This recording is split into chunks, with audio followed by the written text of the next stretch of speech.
راہ ایمان. Don't forget to subscribe our channel. بسم الله الرحمن الرحيم. نحمده ونصلي على رسوله الكريم أما بعد فأعوذ بالله من الشيطان الرجيم. بسم الله الرحمن الرحيم. آمنوا بمثل ما آمنتم فقد اهتدوا وإن تولوا فإنما هم في شقاق فسيكفيكهم الله وهو السميع العليم. صدق الله العظيم. اللهم صل على سيدنا مولانا محمد وعلى آل سيدنا مولانا محمد وبارك وسلم. اللهم صل على سيدنا مولانا محمد وعلى آل سيدنا مولانا محمد وبارك وسلم. اللهم صل على سيدنا مولانا محمد وعلى آل سيدنا مولانا محمد وبارك وسلم. بزرگان محترم، عزیزان گرامی، دوستوں اور عزیز ساتھیوں، ہمارے اور آپ کے لیے اور قیامت تک کے آنے والے انسانوں کے لیے نمونے کے طور پر حضرت محمد رسول اللہ صلی اللہ علیہ وسلم نے صحابہ کا ایک بہت بڑا مجمع پیش فرمایا ہے، جن کے بڑے، جن کے چھوٹے، جن کے مرد، جن کی عورتیں اور جن کے بچے میرے اور آپ سب کے لیے اور قیامت تک کے آنے والے انسانوں کے لیے آئیڈیل اور نمونہ ہے. پچھلے جمعہ میں نے آپ حضرات کی خدمت میں سعید بن عامر رضی اللہ تعالیٰ عنہ کے زندگی پر مختصر سی روشنی ڈالی تھی. آج ایک بچہ جن کا نام بچپن میں ان کے ماں باپ نے رکھا ہے عمیر بن سعد، ان کی زندگی پر تھوڑی سی روشنی ڈالنی ہے. حضرت عمیر مدینہ طیبہ کے ہیں، قبیلہ اوس کے رہنے والے ہیں.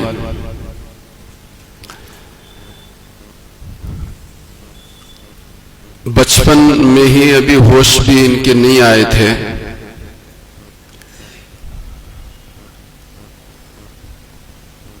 اسی زمانے میں ان کے والد حضرت سعد کا انتقال ہوا ہے.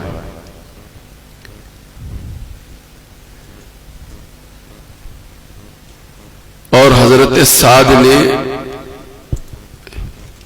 کوئی سرپرست اور کوئی نگراں اور کوئی زمین اور کوئی جائیداد نہیں چھوڑی تھی. ان کے پیچھے ان کا پرورش کرنے والا حضرت عمیر کا کوئی نہیں تھا.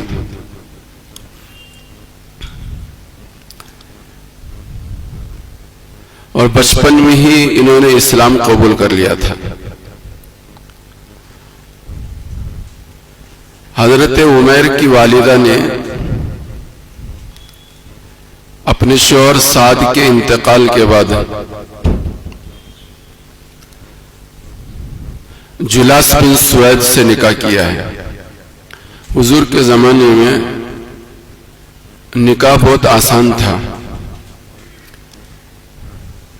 اور اس کو اپنی زندگی کی شرافت لوگ سمجھتے تھے. اس کو عزت کی چیز سمجھتے تھے، مرد ہو کہ عورت ہو. ہمارے آج کے زمانے کی طرح سے مرد، عورتیں تو آر کرتی ہیں لیکن مرد بھی آج کے آر کرنے لگ گئے نکاح سے. لیکن حضور کے زمانے میں مرد تو مرد تھے، عورتیں بھی نکاح کو آر نہیں سمجھتی تھی بلکہ اپنی عفت و عصمت کی حفاظت اور اس کو اپنے لیے اس کو شرافت سمجھتی تھی. اور عورتیں بھی نکاح کے کرنے سے، نکاح ثانی کے کرنے سے گریز اور پرہیز نہیں کرتی تھی بلکہ نکاح کرنے کو اپنے لیے ایک سعادت سمجھتی تھی. چنانچہ حضرت سعد کے انتقال کے بعد حضرت عمیر کی والدہ نے جلاس بن سوید سے نکاح کیا. سیرت لکھنے والوں نے یہ بات لکھی ہے کہ جلاس بن سوید نے اپنے بچے کی طرح سے ان کی تربیت کی. جیسا باپ اپنے بیٹے کو بچے کو محبت دیتا ہے، اس کی پرورش کرتا ہے، اس کی نگرانی کرتا ہے، بالکل اسی طرح سے جلاس بن سوید نے حضرت عمر کی پرورش بھی فرمائی اور ان کی تربیت بھی فرمائی اور محبتوں سے ان کو مالا مال کیا. روایتوں میں بات لکھی ہے کہ حضرت عمر خود فرماتے ہیں کہ پیارے نبی حضرت محمد رسول اللہ کے بعد اگر کوئی روئے زمین پر مجھے محبوب تھا تو وہ جلاس بن سوید. حضور کے بعد سب سے زیادہ محبت کرنے والے اپنے سوتیلے باپ سے محبت کرتے تھے حضرت عمر.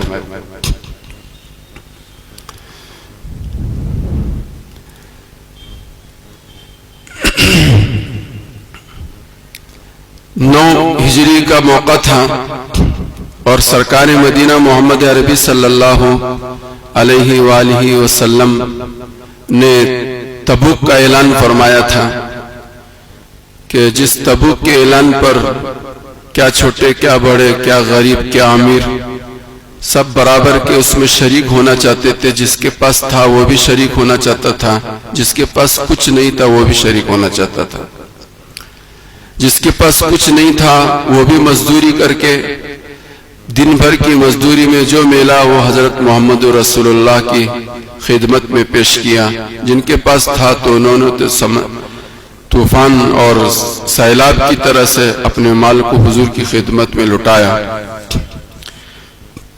یہ سارا منظر حضرت عمر اپنے بچپن کے زمانے میں دیکھ رہے تھے کہ عورتیں بھی آ رہی ہیں اور اپنے گلے میں جو کچھ سونا ہے، ہاتھوں میں سونا ہے، کانوں میں بالیاں ہیں، وہ اتار اتار کر حضور کی خدمت میں پیش کر رہی تھی کہ یا رسول اللہ یہ ہمارا مال ہے، آپ اس کو قبول فرمائیں. مرد بھی پیش کر رہے تھے، مزدور مزدوری کر کے لا کر دے رہے تھے. حضرت عبد الرحمن ابن عوف نے اپنا مال پیش کیا، حضرت عثمان غنی رضی اللہ تعالیٰ عنہ نے اپنا مال پیش کیا، عورتوں نے پیش کیا، سب نے پیش کیا. اس کی وجہ سے حضرت عمر کے دل میں ایک بڑا اثر پیدا ہوا اور یہ پوری منظر کشی کی جلاس ابن سوید اپنے سوتیلے باپ کے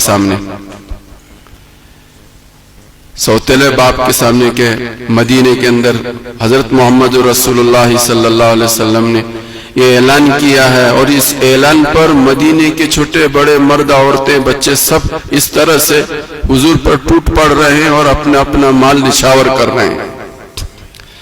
سوید بن جلاس نے یہ بات سن کر ایک بات کہی. وہ بات یہ کہی کہ اگر یہ جو کچھ کہا جا رہا حق ہے، جو کر رہے ہیں وہ حق ہے، حضرت محمد رسول اللہ کر رہے ہیں وہ حق ہے، تو ہم تو گدھوں سے بھی زیادہ گئے گزرے ہیں. ایک کفریہ کلمہ حضرت جلاس بن سوید کی زبان پر نکلا. اللہ میری تمہاری سب کی حفاظت فرمائے. آدمی کو کبھی بھی مطمئن نہیں ہونا چاہیے، اور اس وقت جبکہ سونامی کی طرح سے ارتداد کی ہوائیں چل رہی ہیں، حالات سے زیادہ مجھ سے زیادہ آپ باخبر ہیں. اس وقت ہزاروں کی تعداد میں پڑھے لکھ کے ایمان اور اسلام کو خیر بات کر چکے ہیں. جو لوگ واٹس ایپ پہ ریسرچ کرتے ہیں، واٹس ایپ دیکھتے ہیں اور ڈیوٹ سنتے ہیں، ایسے پڑھے لکھ کے مسلمان ہزاروں لاکھوں کی تعداد میں وہ مسلمان ہیں جو اسلام پر اور اسلام کے احکام پر ایک پر ایسا اعتراض کر رہے ہیں کہ ان کے جواب بن پڑنے مشکل ہیں. جواب دینے والے جو ان کے ڈیوٹ میں پہنچتے ہیں، ایسے ڈیوٹ چل رہے ہیں، ایسے واٹس ایپ پر سوالات پیش کیے جا رہے ہیں. 24 گھنٹے ایسا واٹس ایپ چل رہا ہے. اور ہزاروں لاکھوں کی تعداد میں مسلمان مرتد ہو رہے ہیں۔ اس سے پہلے بھی یہ باتیں آپ حضرات کے سامنے گزار کی گئی ہیں۔ یہ وہ زمانہ ہے کہ مختلف قسم کے حالات سے مسلمانوں کو دوچار ہونا پڑ رہا ہے۔ رمضان میں بھی بہت ساری چیزیں آپ حضرات کی خدمت میں پیش کی گئی۔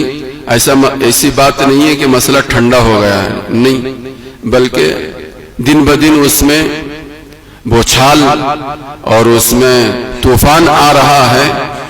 کوئی سمجھنے والا سمجھ رہا ہے، کوئی نہیں سمجھنے والا نہیں سمجھ رہا۔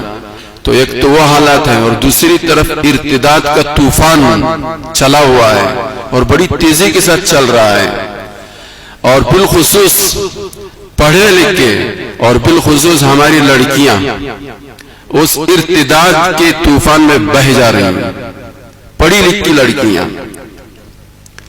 جاہل تو جاہل ہیں، وہ نہ اعتراض سنتے ہیں، نہ اعتراض کے جواب کو دینے کی وہ ضرورت محسوس کرتے ہیں، لیکن پڑھے لکھے جو بچے اور بچیاں ہوتی ہیں وہ کچھ سمجھنا چاہتی ہیں، اور سمجھنے کے لیے قدم آگے بڑھا کر اعتراض سنتی ہیں اور اعتراض کا جواب نہیں بن پڑتا تو تذبذب کا شکار ہو کر کفر اور شرک کی دلدل میں پھنس جاتی ہیں، اور ان کا ایمان تذبذب میں پڑ جاتا ہے۔ ایسا بے شمار واقعات اس وقت ملک میں نہیں، پوری دنیا میں چل رہے ہیں۔ ہمارے ملک میں تو زیادہ ہیں، لیکن پوری دنیا میں یہ واٹس ایپ کے ذریعے سے مسائل کھڑے ہو رہے ہیں۔ اللہ میری تمہاری سب کی حفاظت فرمائے۔ ایک تو اس وقت اس زمانے میں تعلیم کے ذریعے سے اسلام سے دور کرنے کی کوشش کی جا رہی ہے، اور دوسری بڑی مصیبت جو ہے یہ موبائل فون ہے، اور یہ موبائل فون کے اندر جو واٹس ایپ ہے اور واٹس ایپ پہ چلائی جانے والی اعتراضات اور سوالات اور اس کے جوابات کا یہ سلسلہ ہے، یہ میرے اور آپ کے سب کے لیے ایمان کے خطرے کی گھنٹی ہے۔ تو میں یہ کہہ رہا تھا کہ جلاس بن سوید کی زبان پر ایک کلمہ نکل گیا، اور یہ بچہ کمسن بچہ 8-9 سال کا بچہ، اس کے پیروں تلے سے زمین نکل گئی، پیروں تلے سے زمین نکل گئی۔ وہ شش و پنج میں مبتلا ہوگا، وہ متحیر اور تعجب میں پڑ گیا کہ کیا بات ہے، ان کی زبان سے کیا بات نکل رہی ہے۔ اب یہ پریشانی اس بات کیوں ہے کہ اگر اس بات کو حضرت محمد رسول اللہ تک نہیں پہنچاتا ہوں میں تو یہ خیانت ہے، اور اس سے اسلام اور مسلمانوں کو نقصان پہنچے گا۔ اگر حضور تک یہ کلمہ میرے سوتیلے باپ کا نہیں پہنچاتا ہوں تو یہ خیانت ہے، اور اس کی وجہ سے مسلمانوں کو اور اسلام کو نقصان پہنچے گا۔ ایک طرف یہ مسئلہ ہے، اور دوسری طرف یہ محسن ہے میرے باپ کے مرنے کے بعد باپ کے نہ ہونے کا احساس انہوں نے پیدا ہونے نہیں دیا، یہ میرا محسن ہے، یہ احسان فراموشی ہوگی۔ اگر یہ کرتا ہوں تو یہ رہ جاتا ہے، اور یہ کرتا ہوں تو یہ رہ جاتا ہے۔ تو سیرت کی کتابوں میں لکھی ہوئی ہے، 9 عمر بچہ شش و پنج میں مبتلا ہو گیا، اور فیصلہ کرنے میں تأمل سا ہونے لگ گیا، لیکن تھوڑی دیر نہیں گزر پائی تھی، اور اس نے اپنے باپ کو مخاطب کر کے کہا، ابا جان، میرے نزدیک حضرت محمد رسول اللہ کے بعد اگر کوئی مقبول اور محبوب کوئی ذات ہے تو آپ کی ذات ہے، لیکن آپ کی زبان سے ایسا کلمہ نکل گیا ہے کہ اگر اس کو میں حضرت محمد رسول اللہ تک نہیں پہنچاتا تو میں مجرم، خیانت کرنے والا مجرم شمار ہوں گا۔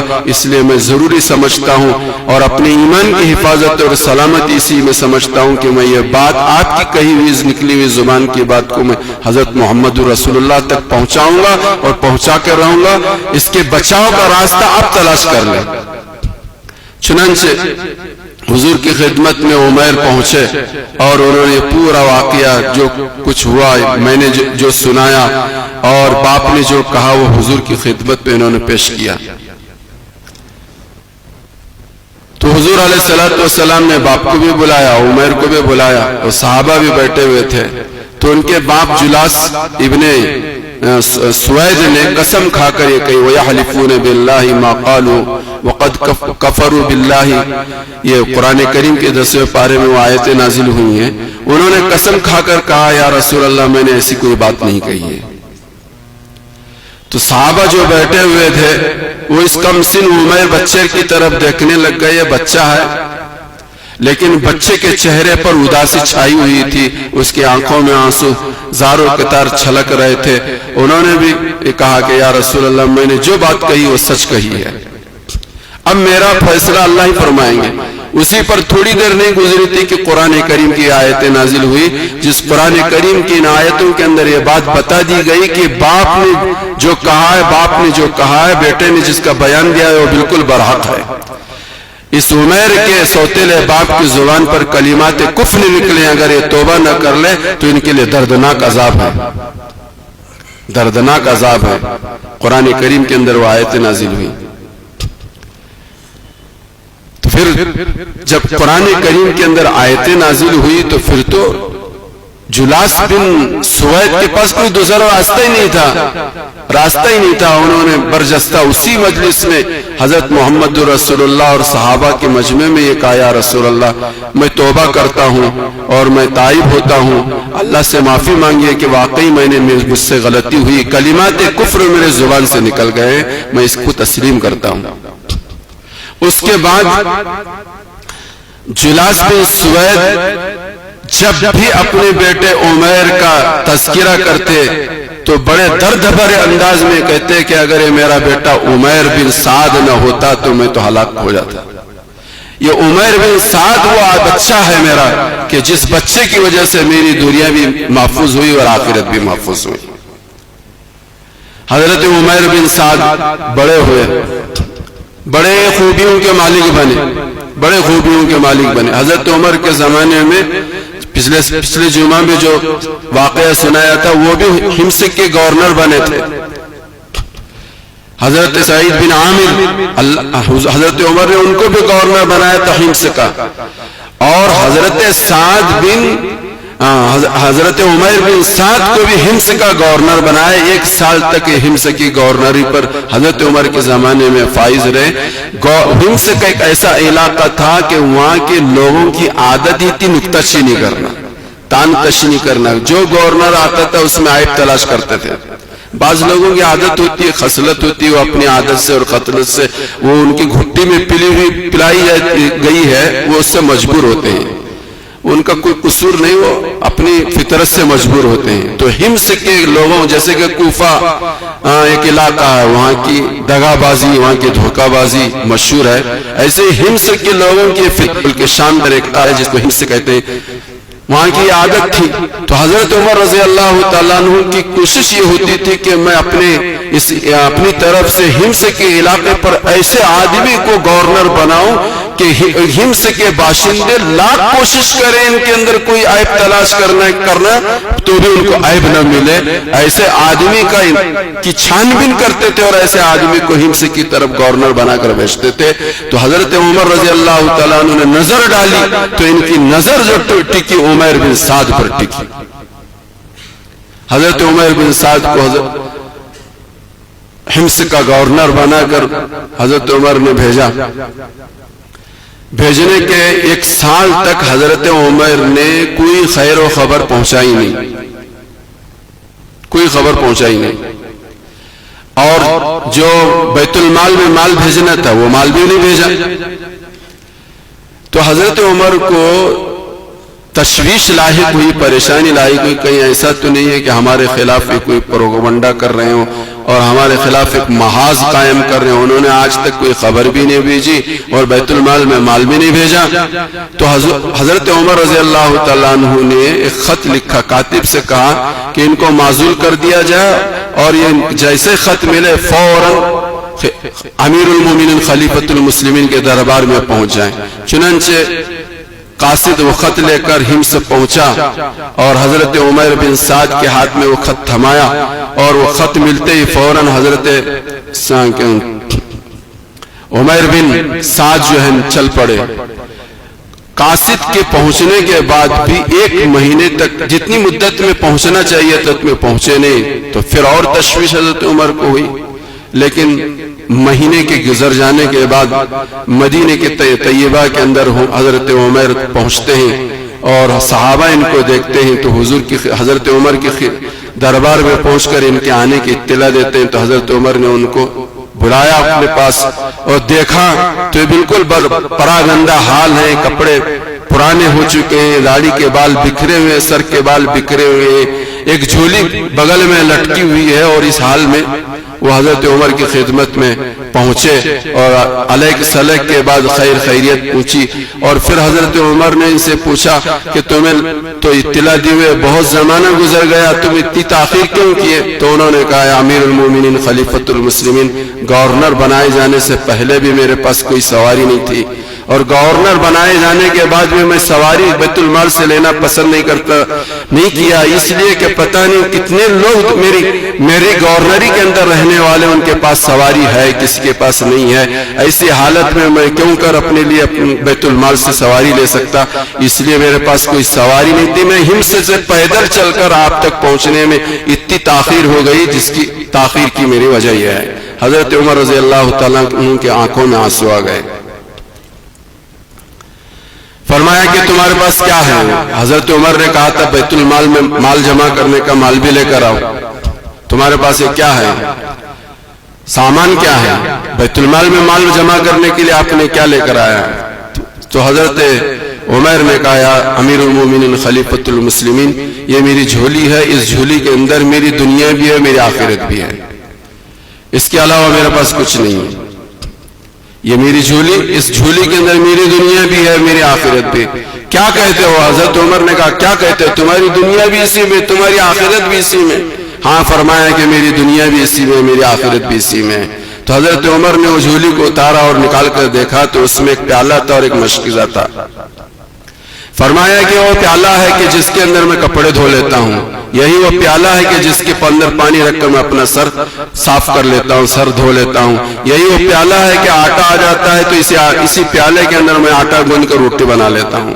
یہی وہ مشکیزہ ہے کہ جس کے اندر پانی رکھتا ہوں اور اس پانی کے ذریعے سے وضو کرتا ہوں. یہی میری دنیا ہے، یہی میری آخرت ہے، اس کے علاوہ میرے پاس کچھ نہیں ہے. حضرت عمر رضی اللہ تعالیٰ عنہ کی حالت اور دیگر وہ ہو گئی. فرمایا بیت المال میں جمع کرنے کے لیے مال، فرمایا کہ جیسے آپ نے مجھے گورنر بنایا، وہاں کے صلحاء اور علماء اور مشائخ کو میں نے اکٹھا کیا اور ان کے حوالے نظام کر دیا کہ بیت المال کے اندر مال جو جمع ہوتا ہے وہ جمع کرو اور یہاں کے محتاجوں اور مسکینوں اور ضرورت مندوں اور بیواؤں پر اس مال کو تقسیم کر دو. کوئی بیت المال کے اندر کوئی مال میرے پاس اکٹھا نہیں ہے. یہ سارا نظام ہمس کے علاقے کے تمام علماء اور صلحاء اور خلفاء کے ذمے ہے. وہ مال جو آتا تھا وہ تقسیم ہوتا تھا، فوراً تقسیم ہوتا تھا، مال بچا ہوا کچھ نہیں ہے.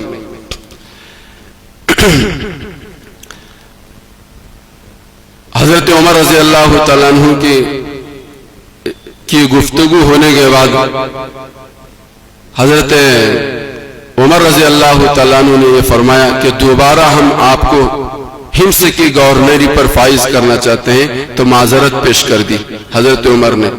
امیر المومنین خلیفۃ المسلمین مجھے معذور سمجھے، نہ میں آپ کے زمانے میں نہ آپ کے بعد کسی کے زمانے میں کسی جگہ کی گورنری کو قبول کرنے کے لیے تیار نہیں ہے. حضرت عمر نے انکار منع فرمایا، نفی میں جواب دیا اور فرمایا کہ جاؤ تم اپنے مکان پہ رہو، آپ کے بارے میں سوچا جائے گا. مدینے کے مضافات میں ایک بستی علاقے میں ان کا گھر تھا اور وہ وہاں چلے گئے. اور ان چلے جانے کے بعد چند دنوں کے بعد حضرت عمر رضی اللہ تعالیٰ عنہ نے حارث کو ایک اپنے قریب معتمد علیہ آدمی کو ان کے گھر بھیجا کہ جو حالت میرے پاس عمر کی تھی، جو حالت انہوں نے بیان کی، وہی حالت ان کی گھر میں بھی ہے یا کوئی دوسری حالت ہے. ہمارے بڑوں کا ہمیشہ یہ معمول رہا ہے، وہ چھوٹوں کی نگرانی کرتے رہے ہیں. ایسا نہیں کہ چھوڑ دیا جائے، ہر بڑا اپنے چھوٹوں کی نگرانی کرتا تھا. حضرت عمر رضی اللہ تعالیٰ عنہ نے باضابطہ بھیجا ایک آدمی کو کہ جاؤ ان کے گھر میں بھی وہی حالت ہے کہ دیکھو.